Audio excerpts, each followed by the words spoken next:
define culture?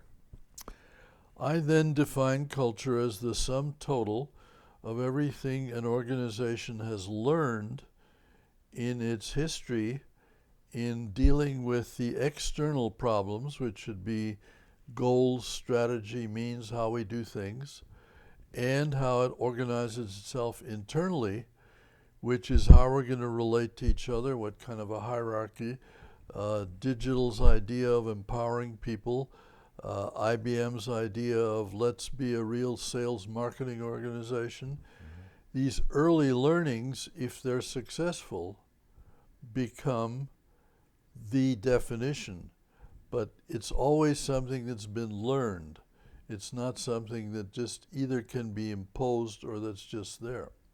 I know a lot of people use the definition of culture just being how we do things around here, and I know you really encourage people to guard against oversimplifying the subject of culture.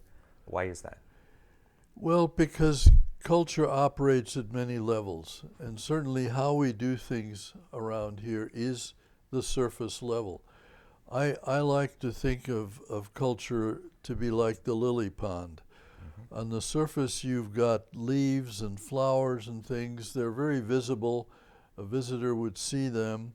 That's the how we do things around here. But the explanation of why we do things in that way forces you to look at the root system, what's feeding it, and the history of the pond, who planted what. If you don't dig down into the reasons for why we do things this way, you've only looked at the culture at a very superficial level, and you haven't really understood it.